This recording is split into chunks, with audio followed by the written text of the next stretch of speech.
आज मैं श्रीमद् भागवत पुराण के 8वां अध्याय गर्भ में परीक्षित की रक्षा, कुंती के द्वारा भगवान की स्तुति और युधिष्ठिर का शोक। तो आइए सुनते हैं। सूत जी कहते हैं, इसके बाद पांडव श्री कृष्ण के साथ जलांजलि के इच्छुक मरे हुए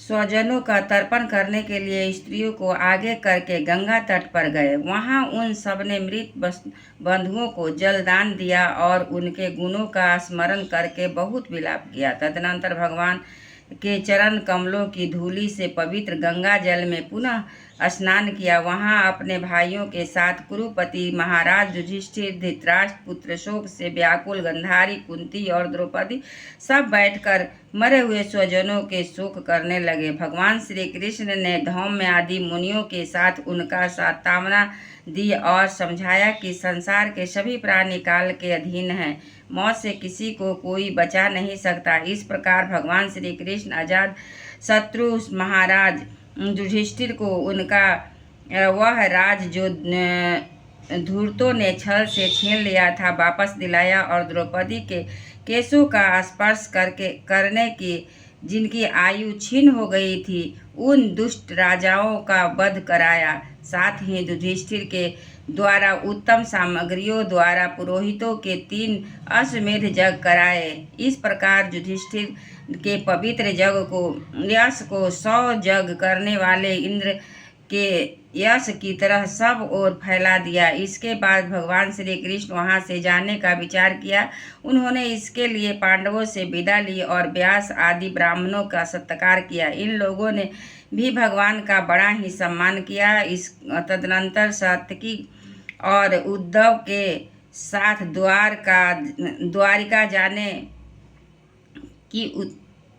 के लिए वे रथ पर सवार हुए। उसी समय उन्होंने देखा कि उत्तरा भय से विह्वल होकर सामने से दौड़ी आ रही है।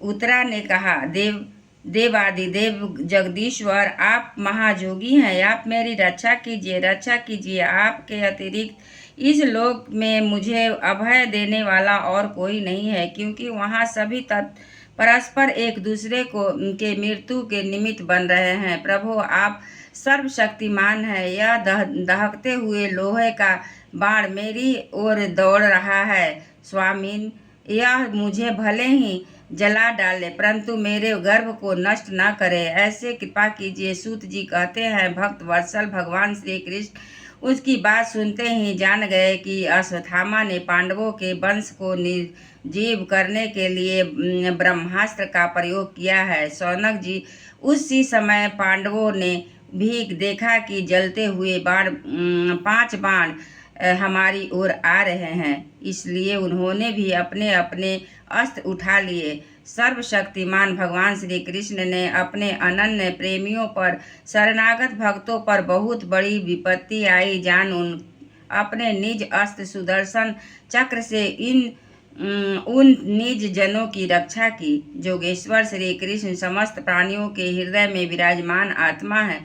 उन्होंने उत्तरा के गर्भ को पांडवों की वंश परंपरा चलाने के लिए अपनी माया के कवच से ढक दिया। शौनक जी, यद्यपि ब्रह्मांड अमोघ है और उसके निवारण का कोई उपाय भी नहीं है, फिर भी भगवान श्री कृष्ण के तेज के सामने आकर वह शांत हो गया। यह कोई आश्चर्य की बात नहीं समझनी चाहिए, क्योंकि भगवान तो सर्व आश्चर्यमय है। वे ही अपने निज शक्ति माया से स्वयं अजन्मा होकर भी इस संसार की सृष्टि, रक्षा और संहार करते हैं। जब भगवान श्री कृष्ण जानने लगे तब ब्रह्मास्त्र की ज्वाला से मुक्त अपने पुत्रों के और द्रौपदी के साथ सती कुंती ने भगवान श्री कृष्ण की इस प्रकार स्तुति की। कुंती ने कहा, आप समस्त जीवों के बाहर और भीतर एक रस स्थिर है, फिर भी इंद्रियों और वृत्तियों को देखे नहीं जाते, क्योंकि आप प्रकृति से परे आदि पुरुष परमेश्वर हैं। मैं आपको नमस्कार करती हूँ। इंद्रियों से जो कुछ जाना जाता है उसकी तह में आप विद्वान रहते हैं और अपनी ही माया के पर्दे से अपने को ढके रहते हैं। मैं अमोघ नारी, आप अविनाशी पुरुषोत्तम को भला कैसे जान सकती हूँ। जैसे मूढ़ लोग दूसरा भेष धारण करके किए हुए नट को प्रत्यक्ष देखकर भी नहीं पहचान सकते, वैसे ही आप दिखते हुए भी नहीं दिखते। आप शुद्ध हृदय वाले विचारशील जीव मुक्त परमहंसों के हृदय में अपनी प्रेममय भक्ति सृजन करने के लिए अवतीर्ण हुए हैं। फिर भी हम अल्प बुद्धि स्त्रियां आपको कैसे पहचान सकती हैं। आप श्री कृष्ण वासुदेव देवकी नंदन नंद गोप लाडले लाल गोविंद को हमारा बारंबार नमस्कार है, जिनकी नाभि से ब्रह्मा का जन्म स्थान कमल प्रकट हुआ है, जो सुंदर कमलों की माला धारण करते हैं, जिनके नेत्र कमल के समान विशाल और कोमल है, जिनके चरण कमलों में कमल का चिन्ह है। श्री कृष्ण, ऐसे आपको मेरा बारंबार नमस्कार है। ऋषिकेश, जैसे आपने दुष्ट कंस के द्वारा कैद की हुई और चिरकाल से शोकग्रस्त देवकी की रक्षा की थी, वैसे ही पुत्रों के साथ मेरी भी अपनी बार बार विपत्ति से रक्षा की है। आप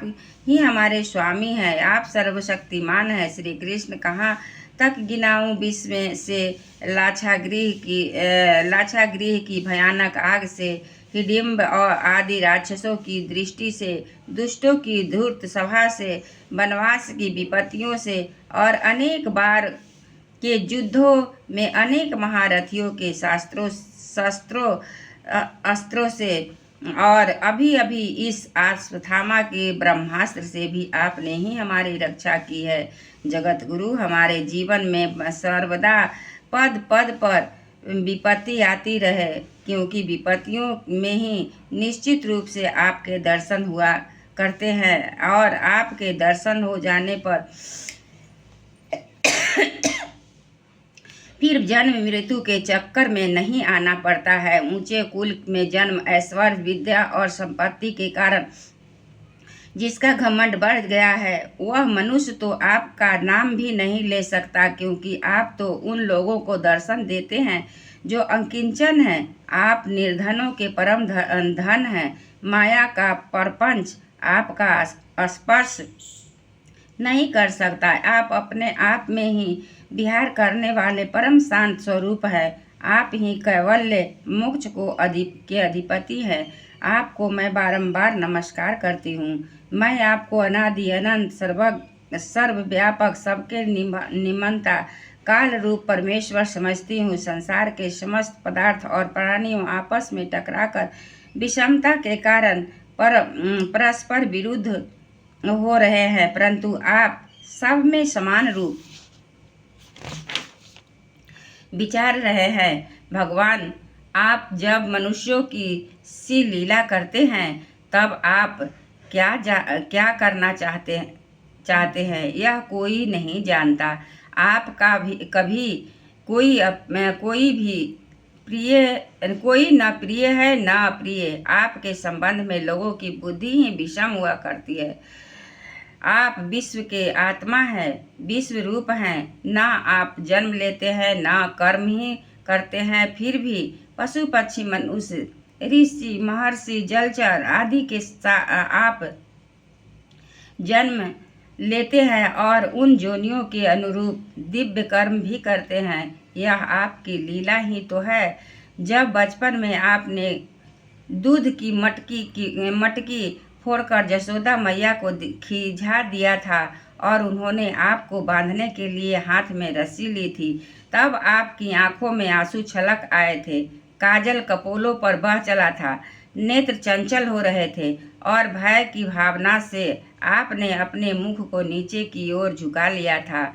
आपकी उस दशा का लीला छवि का ध्यान करके मैं मोहित हो जाती हूँ। भला जिससे भय मानता है, उसकी यह दशा आपने अजन्मा होकर भी क्यों लिया है? इसका कारण बतलाते हुए कोई महापुरुष यूँ कहते हैं कि जैसे मलयाचल की कीर्ति विस्तार करने के लिए उसमें चंदन प्रकट होता है, वैसे ही अपने प्रिय भक्त पुण्य श्लोक राजा जदु की कीर्ति का विस्तार करने के लिए ही आपने उनके वंश में अवतार ग्रहण किया है।